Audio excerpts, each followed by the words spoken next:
Hey Mom Setters, day 2 of your week of wellness, and I am so excited to be on here today, and we're going to chat a little bit about healthy choices and maybe some tips, some tricks, and some different ways to be healthy, work on your nutrition, and different things just to keep you healthy throughout the week, okay?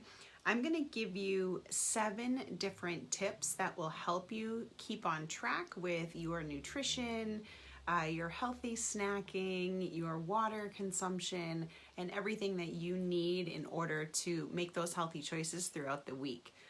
So if you were watching yesterday, we talked a little bit about exercise and the benefits of exercise, and hopefully you were able to get some value out of our live, and hopefully you were able to start at least planning out what you wanted to do for exercise this week, or maybe you even jumped right in and you were able to start planning and doing some exercise and putting it right into your routine already.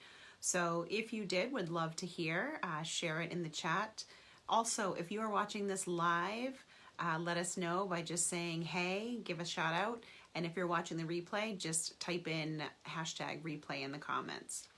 All right, so here are your 7 tips and tricks for leading a healthy lifestyle or making your healthy choices throughout the week. So number 1, probably one of the most important things when it comes to nutrition and healthy food is don't buy junk, right?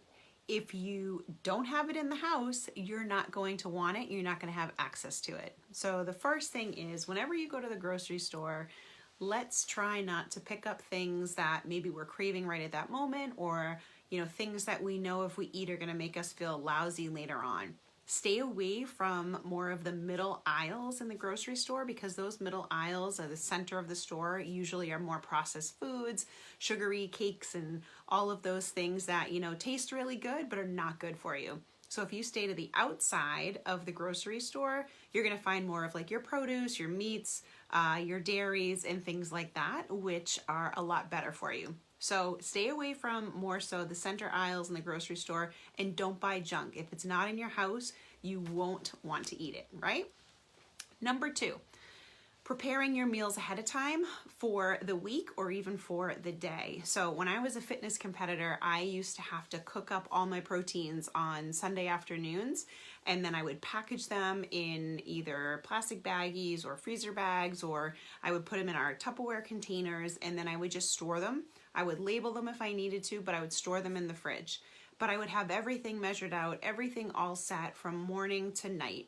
So there was no question as to what I was eating that day, and there was no question as to whether I was making an unhealthy decision versus a healthy decision for snacks. Now, you don't have to get that crazy with it, right? But it does go a long way if you prep your meals, or at least bag up some healthy snacks, maybe a handful of almonds in a baggie. Maybe you have some RX bars. I love RX bars. They basically have like all the ingredients of everything that's in there just written right on the front of the package, and it's literally like 5 or 6 things, and they're super healthy for you. What I'll do at the end is I've got a list of like all my favorite things, and what I'll do is just put a link in the comments, so that if you want to check those out, you can click the link. It'll bring you right to Amazon, and you can take a look at it, see what it is, and if you wanted to grab it, you can. But I'll just save you all the guesswork by searching, and I'll put the link in the chat at the end. But RX bars, my favorite are the chocolate sea salt, and there's no added sugars or anything that's bad for you. Again, they're super healthy, and it's just a really good snack, healthy snack that you can choose besides other things. I'm a chocolate lover, so I really like to have that little bit of chocolate throughout the day. So those RX bars are bomb. Love them. The third thing, stay hydrated. It is super important that you are drinking enough water throughout the day. Notice how I didn't say drinking soda, drinking juice, or other sugary things like Gatorade and Powerade and stuff like that. You want to stay hydrated with water, okay? Now, I'm somebody that always struggled getting all of my water in. I was like, oh man, it's so boring. It tastes plain. It's this and that. My taste buds have changed over the years, so I actually don't mind water anymore, but it has to be ice cold. But if you're somebody that struggles with getting the right amount of water in, you can always keep track of how many waters you've had. You can buy like a larger, I have this thing, I think it's called 50/50, and it's a water bottle that I believe is like 64 ounces. So it's basically your day's worth of water that you should be drinking, and it keeps it super cold throughout the day. So you don't have to ice it, you don't have to refrigerate it, and I love it. It's got a little handle on the top so you can just carry it around. Super cool, one of the best things I've bought. Again, I'll put the link in the chat for that, so if you're interested, you can buy it. But it keeps it cold all day, and it's just refreshing and really good. The second thing is, if you have a hard time drinking a lot of water throughout the day, I found an awesome flavored water that you guys would, I'm sure, enjoy. I think there's 5 or 6 different flavors, but it's Ultima Replenisher. And there's no added sugars, nothing. It's really good for you. It has a lot of electrolytes, so it helps you replenish yourself, hence the name Replenisher. Again, I'll drop the link for that too, so if you want to check it out. A lot of the times we mistake hunger for, or did I say that the wrong way? When we're really thirsty, sometimes we mistake that for being hungry, but sometimes we just need to drink more. So if you're focusing on really drinking all of your water that you need to be drinking every single day, it's going to make you feel more full, for one. It's going to keep you hydrated, for two. It's also going to aid in digestion, help keep you regular. So if you're somebody that gets constipated a lot and you're taking in fiber and all these other things, water and staying hydrated is going to definitely help you with that. So again, make sure you're getting all of your water in each day. Number 4, eat your fruits and vegetables. Super important, right? Who doesn't love fruits, vegetables? Yeah, some of you might say I can, take them or leave them. As I've gotten older, again, my taste buds have changed and I really enjoy vegetables. And so I just try to fill up, my meals with a good protein and a starchy, healthy carb, right? And then fruits and vegetables. And you're going to get the sweetness. If you're someone that craves like sugar and sweetness, you're going to get that natural sugar and sweetness from the fruits. So anytime you're craving something sweet, have a piece of fruit instead of a cake or something that is really not going to help you, okay? And that you're going to be punishing yourself for the next day. So get your fruits and vegetables. Again, it's going to help with your fiber intake. And there's so many other antioxidants and things that are found in certain berries, blueberries, and blackberries. Some of those are super high in antioxidants, which are really good for you. And then you're also going to find some of your other vitamins and minerals from your vegetables. Super important that we're taking them in every day. Number 5, cut down on your excess sugars, okay? You would be shocked if you were to read the label for every single drink, food, anything, how much sugar is actually in each individual item. And then some foods that you don't even think have sugar in them are loaded. The average person is only supposed to have 25 grams of added sugar a day. Okay, that equals out to 6 teaspoons of sugar. You could get 6 teaspoons of sugar in one drink. Okay, that's how easy it is to take in way too much sugar each day.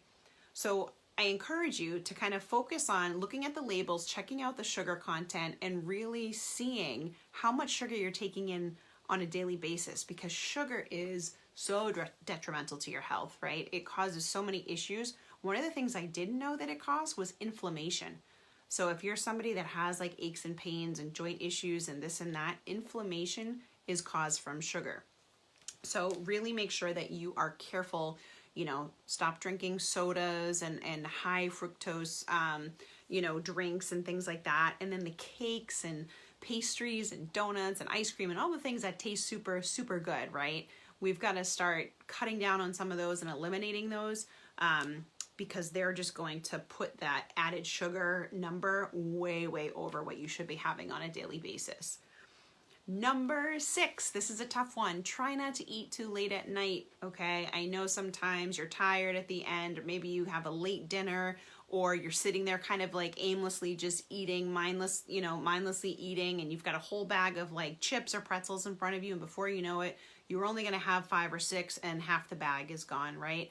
So try to minimize your snacking late at night. If you are gonna have a snack, make sure it's like a healthy protein. Maybe it's a handful of almonds, a handful of nuts, maybe it's some hard-boiled egg whites, maybe it's a vegetable, something that's going to be healthy for you at night instead of something that's going to just, basically go into your body as empty calories and then just hang around and store as fat later on, okay?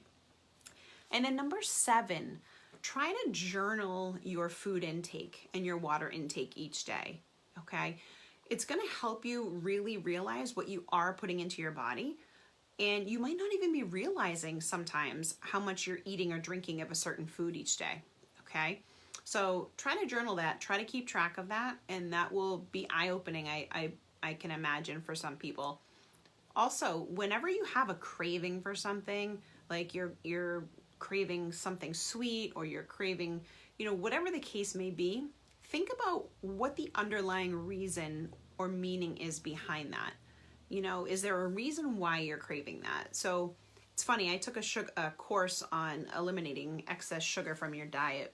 And one of the big things was to journal whenever you had a feeling of, oh, I want this, I want that cake, or I want that soda, or I want this. She had us think back to times and memories throughout our childhood that may have put or associated the meaning of that food with something in our lifetime. So for example, say a birthday, right? Whenever we think of a birthday, we always automatically think of a birthday cake, blowing out the candles, and having this huge celebration. It wouldn't be a birthday without a cake, right? So now anytime you go to a birthday, you expect to have a cake. Well, you might not even want that cake. You might not even be hungry for that cake, but you take a piece of cake because it's associated with the birthday without even thinking. So she encouraged us to really journal whenever we were craving a certain food, or when we had a specific holiday and then all of a sudden we wanted a certain drink or a certain food. Like, she got us really thinking about why we wanted that. And if it was just because it was a part of, say, that cookout or that party, we were able to realize and say, you know what, like, I don't even really want that. Like, I can still go to a birthday and not have a piece of cake. I could have a piece of fruit instead. I could have this instead. So she really got us to think about why we were craving something or why we wanted it. So there was a time where I was like really frustrated and super annoyed at something, and all of a sudden I was like, I want a piece of chocolate. I want to eat a candy bar. And I'm like, why? What is that candy bar going to do right now? Is that going to help me feel less irritated or annoyed at the situation? No. Am I going to feel more irritated and annoyed after I eat the candy bar because I know I shouldn't eat it? Yes. So it really got me to kind of stop and think and figure out why I was making certain decisions and why I was choosing to do things. So journaling and really just trying to figure out the association between particular situations or circumstances and the food or the drink that you wanted and associated with that. It was really eye-opening. So I hope that you were able to get something out of those 7 tips and little tricks for your overall nutrition, just healthy choices in general. And like I said before, I will drop a couple of links in the comments for the Ultima Replenisher, for the RX bars that I get on Amazon in bulk, because I feel like the price is super good on there and I'm always looking for a deal. And then also my 50/50 water jug that I have that's super cool. Keeps things really cold, and it's big. I think it's 64 ounces. It's got the handle on the top and everything, so you can just carry it around with you. And it's just, that thing is like indestructible. It's awesome. So I'll put those in the comments for you so you can check them out. And yeah, share anything maybe that you got from this live. Hopefully you guys are all doing really well and you're feeling good this week. And stay tuned for tomorrow for day 3 of our week of wellness. and we'll have another topic to discuss for you. Have a wonderful evening, Mom Setters. Bye.